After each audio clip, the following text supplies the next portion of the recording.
आप सब पर सलामती, मैं यासिर रशीद हूं और आप मेरा वीलॉग देख रहे हैं। नाज़रीन, कल के दिन एक बड़ी प्रेस कॉन्फ्रेंस हुई और इस प्रेस कॉन्फ्रेंस के रिबर्टल के अंदर बहुत सारी बातें हुई। मिसाल के तौर पे काशिफ अब्बासी साहब का प्रोग्राम, अमूमी तौर के ऊपर प्रोग्राम के इंट्रोज इतने बड़े नहीं हुआ करते। मामूल के मुताबिक इंट्रो जो होता है, कोई बहुत बड़ा प्रोग्राम अगर है तो 5 से 7 मिनट का इंट्रो होता है अमूमी तौर के ऊपर। लेकिन कल का जो उनका इंट्रो था प्रोग्राम का, जिसमें DGISPR के मुख्तलिफ शॉट्स भी शामिल किए गए थे, वो 12.5 मिनट के करीब इंट्रो बनता था।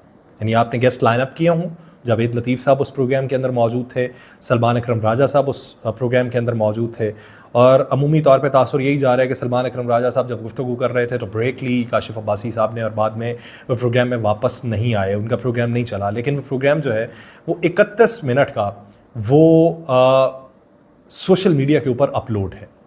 तो सवाल ये बनता है, मुझे इसकी मंतिक समझ नहीं आ रही कि अगर वो किसी दबाव की वजह से उस प्रोग्राम को ऑफ एयर किया गया और वापस वो नहीं आए, तो वो प्रोग्राम सोशल मीडिया पे अपलोड नहीं होना चाहिए था, नहीं होता।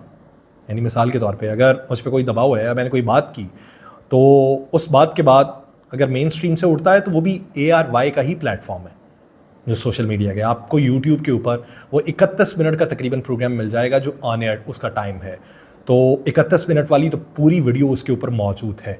तो अगर उसमें कोई कबाहत थी, सलमान अकरम राजा साहब की गुफ्तगू के ऊपर कोई चीज़ थी, तो वो अपलोड ना होता। अगर वो पहले से रिकॉर्डिंग थी, लाइव ना होता, तो पहले से रिकॉर्डिंग थी और उस पर कोई एतराज़ था चलते हुए, तो तब भी अपलोड ना होता। तो ये एक चीज़ मुबहम सी मेरे जहन के अंदर है कि कोई टेक्निकल फॉल्ट ना हो, लेकिन उसमें अगर सलमान अकरम राजा साहब पे एतराज़ उठाया जाए तो वो ज़्यादा नहीं बनता।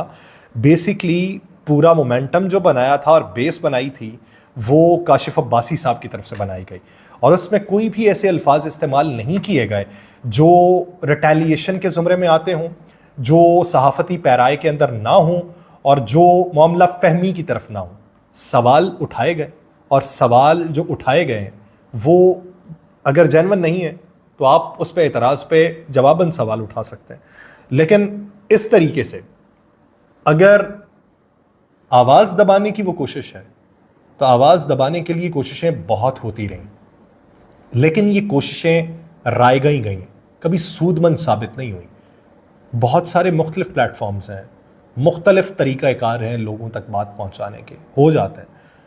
क्या ये है कि दबे लफ्ज़ों लोगों के दिलों के अंदर भड़ास पैदा होती रहे और दबे लफ्ज़ों को एक दूसरे के कानों में सरगोशी करते रहे, या फिर ये चाहिए कि एक बार मुकम्मल कथारसिस कर लिया जाए, एक सारा गुबार उलट दिया जाए, फिर बाद में जब ठंडा दिल हो जाए, ठंडा दिमाग हो जाए, जब आप रिलैक्स हो जाए, तो तब कोई बेहतरी की चीज़ हो सकती है। ये जो उबाल अंदर आता जा रहा है, ये जिस दिन फटेगा उस दिन चीज़ें ख़राब हो जाएंगी। हमें एक ग्रैंड डायलॉग की ज़रूरत है। दूसरी बात ये कि DGISPR साहब ने जो बातें की हैं जुडिशल कमीशन को लेके या केसेस को लेके, वो सारी इस वक्त अदालती कार्रवाई का हिस्सा है। उसके ऊपर मैं गुफ्तगू नहीं करूँगा, क्योंकि अदालत जो फ़ैसला करेगी वो अदालत ने ही फ़ैसला करना है, और अदालत जब फ़ैसला कर देगी तो उसके ऊपर मज़ीद बात की जा सकती है। लेकिन मैं सिर्फ कैलकुलेशन पे बात करूँगा। उन्होंने कहा कि 6 करोड़ अगर वोट पड़े हैं इस जनरल इलेक्शन के अंदर, तो उसमें से 1 करोड़ 80 लाख वोट जो हैं वो हासिल किए हैं पाकिस्तान तहरीक इंसाफ ने। बकौल उनके, पाकिस्तान तहरीक इंसाफ ने 1 करोड़ 80 लाख वोट हासिल किए हैं। तो वो कहते हैं कि ये कुली तौर पे बनता है कोई 33-34%। तो अगर ये पाकिस्तान की आबादी का लगाया जाए तो पाकिस्तान की आबादी का ये 7% बनता है। तो 7% लोग जो हैं वो पाकिस्तान तहरीक इंसाफ के साथ हैं। तो ये कैसे कहा जा सकता है कि कुली तौर पे पाकिस्तान तहरीक इंसाफ एक मकबूल जमात है और लोग उनके बयानिए के साथ खड़ी है?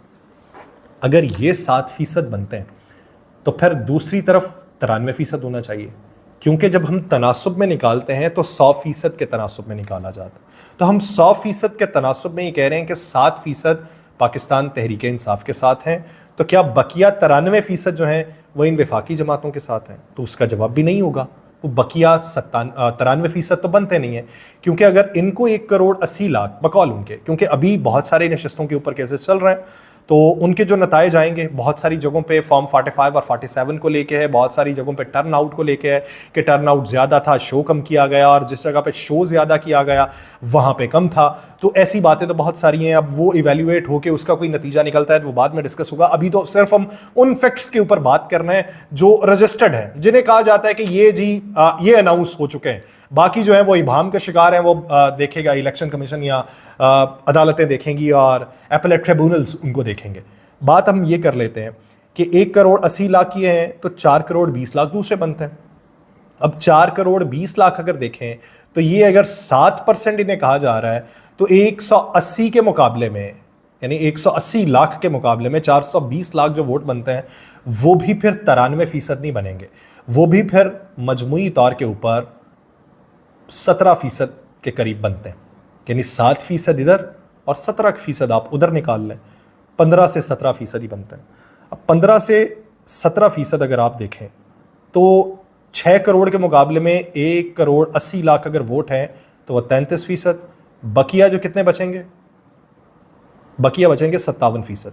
अब 57%, 33% का अगर आप समझते हैं कि 7% है तो 57% का क्या देखेंगे, उस हिसाब से देखा जाए 4 करोड़ 20 लाख के हिसाब से अगर आप देखें तो वो और कैलकुलेशन है। लेकिन इस हिसाब से अगर 33% का आप कहते हैं कि 33% में से पाकिस्तान की आबादी को देखते हुए सिर्फ 7% लोग इनके साथ हैं, तो 33 की बजाय वो दूसरा जो 57% है तो 67% है, तो 67% के हिसाब से उनकी कैलकुलेशन क्या बनेगी, 33 66%, 7 14%, बाद जाके वो 15% तक ही रहेगी। यानी 7% एक तरफ है, 15% एक तरफ है, कुल मिला के ये हो गए 22%। तो फिर सवाल ये बनता है कि 22% ये हैं तो 78% किधर खड़े हैं। ये बात सोचने की जरूरत है कि 78% किधर को है। तो अगर ये समझ नहीं आती कि 78% किधर को है तो फिर ये समझना ज़रूरी है कि हर घर में बालिग फ़र्द, बच्चे, बूढ़े और वोट डालने वाले ये मुख्तलिफ होते हैं। रजिस्टर्ड वोटर्स 6 करोड़ अगर लगाया जाए, अब आधी आबादी है रजिस्टर्ड वोटर्स की, तो जो बकिया आदि है क्या उनकी नुमाइंदगी नहीं होगी, उनकी भी नुमाइंदगी गिनी ही जाती है। हम अमूमी तौर पे यही कहते हैं कि अगर एक सादा अक्सरियत ले गई तो वो 50% आबादी को उससे मंसूब कर दिया जाता है कि 50% आबादी इनको सपोर्ट करती है या 40% इनको सपोर्ट करती है। यहाँ पर भी ये बातें देखने की ज़रूरत है कि आप कुली तौर के ऊपर 22% बना रहे हैं, 78% वाला मामला नहीं देख रहे। तो अगर वो 22% ही देखना है तो फिर यूं देखना पड़ेगा कि 33% जो वोट हैं वो पाकिस्तान के 33% की नुमाइंदगी कर रहे हैं और बकिया 67% जो वोट हैं वो 67% की नुमाइंदगी कर रहे हैं। यानी वो 33% वाले, उनकी नुमाइंदगी वो कितने लोगों की कर रहे हैं, 1 करोड़ 80 लाख लोगों की नहीं कर रहे हैं, वो तकरीबन 8 करोड़ 40 लाख लोगों की नुमाइंदगी कर रहे हैं। पाकिस्तान की आबादी है 25 करोड़ और फिर बकिया जो निकाले जाएं वो 8 करोड़ से आप मिन्हा कर दें तो आपके पास जो बकिया आबादी बचेगी वो 17 करोड़ की आबादी बचेगी। 8 करोड़ के एक तरफ और 17 करोड़ के एक तरफ। अब उसमें 8 करोड़ वालों को अक्सरियत हासिल नहीं है, वो 17 करोड़ वालों को अक्सरियत हासिल है, यही समझ आता है। लेकिन उस 17 करोड़ में पाकिस्तान पीपल्स पार्टी है, पाकिस्तान मुस्लिम लीग नून है, MQM पाकिस्तान है, बलोचिस्तान अवामी पार्टी है, पाकिस्तान मुस्लिम लीग काफ है और कुछ और छोटी जमातों को मिला के, यानी 10 जमातों को आप मजमुआ बना के वो अगर कैलकुलेशन करें तो वो फिर और बनती है। और इधर सिर्फ एक जमात की 8 करोड़ बनती है, 10 जमातों की 17 करोड़ और एक जमात की 8 करोड़। ये वो है जो मैथमेटिक्स का कुलिया है, इसकी बुनियाद पे परखा जा सकता है। दूसरे जो जवाब देने हैं वो जवाब जिस तरीके से दिए गए हैं, जिस तरह उमर अयूब साहब ने जवाब दिया, अब मैं वो जवाब देने का मजाज नहीं हूँ क्योंकि मैं नहीं दे सकता, मैं सिर्फ फैक्ट्स एंड फिगर्स रिपोर्ट कर सकता हूँ, मेरा काम रिपोर्टिंग करना है। तो अगर मैं वो उनकी बात बताऊं, उमर अयूब साहब की, उन्होंने कहा जी स्टेट का लफ्ज़ इस्तेमाल किया गया DGI-SPR की तरफ से, तो स्टेट जो है आप स्टेट नहीं है, स्टेट के अंदर प्रोविंशियल गवर्नमेंट आती है, प्रोविंशियल असम्बली आती है, फेडरल गवर्नमेंट आती है, कौमी असम्बली आती है और उसके अलावा रियासती इदारे जो दूसरे हैं वो मिलके फिर एक स्टेट बनता है। और आप स्टेट नहीं हैं, आप स्टेट के इंस्ट्रूमेंट हैं, आप मालिक नहीं हैं, मालिक पाकिस्तान की आवाम है। तो ये उनकी तरफ से रिबटल्स दिए गए, वो ये रिबटल देने के मजाज हैं, मैं इस ज़मन में नहीं दे सकता। मैं सिर्फ वो कैलकुलेशन के ऊपर बात कर रहा हूँ जो कैलकुलेशन की गई है। तो इसकी बुनियाद के ऊपर अगर उन्हें 7% ही रखना है तो दूसरी तरफ 15% होंगे। फिर उन लोगों को खोजिए कि जो इस 22% से हट के 78% पे हैं, जिन्हें आप कहीं भी कंसीडर नहीं कर रहे, वो किसी के बारे में राय नहीं दे रहे, वो गुमनाम कौन है।